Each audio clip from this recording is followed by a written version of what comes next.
Titus 1. Salam dari Paulus, hamba Allah dan Rasul Yesus Kristus, untuk memelihara iman orang-orang pilihan Allah dan pengetahuan akan kebenaran seperti yang nampak dalam ibadah kita, dan berdasarkan pengharapan akan hidup yang kekal, yang sebelum permulaan zaman sudah dijanjikan oleh Allah yang tidak berdusta, dan yang pada waktu yang dikehendakinya telah menyatakan firman-Nya dalam pemberitaan Injil yang telah dipercayakan kepadaku sesuai dengan perintah Allah, Juru Selamat kita.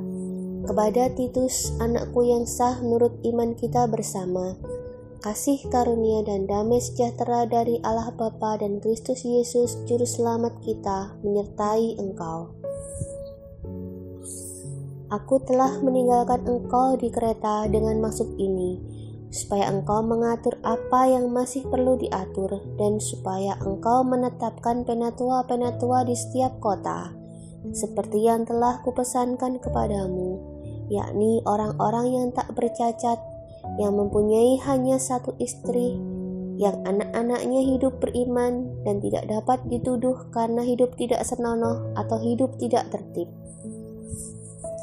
Sebab sebagai pengatur rumah Allah, seorang penilik jemaat harus tidak bercacat, tidak angkuh, bukan pemberang, bukan peminum, bukan pemarah, tidak serakah, melainkan suka memberi tumpangan, suka akan yang baik, bijaksana, adil, saleh, dapat menguasai diri, dan berpegang pada perkataan yang benar, yang sesuai dengan ajaran yang sehat, supaya ia sanggup menasihati orang berdasarkan ajaran itu dan sanggup meyakinkan penentang-penentangnya. Karena sudah banyak orang hidup tidak tertib, terutama di antara mereka yang berpegang pada hukum sunat. Dengan omongan yang sia-sia, mereka menyesatkan pikiran. Orang-orang semacam itu harus ditutup mulutnya, karena mereka mengacaukan banyak keluarga dengan mengajarkan yang tidak-tidak untuk mendapat untung yang memalukan.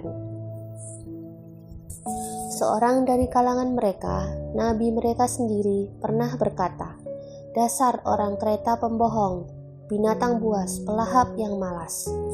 Kesaksian itu benar, karena itu tegurlah mereka dengan tegas supaya mereka menjadi sehat dalam iman, dan tidak lagi mengindahkan dongeng-dongeng Yahudi dan hukum-hukum manusia yang berpaling dari kebenaran.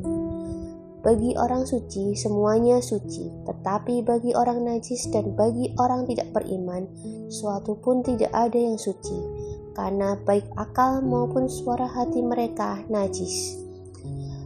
Mereka mengaku mengenal Allah, tetapi dengan perbuatan mereka menyangkal Dia. Mereka keji dan durhaka, dan tidak sanggup berbuat sesuatu yang baik.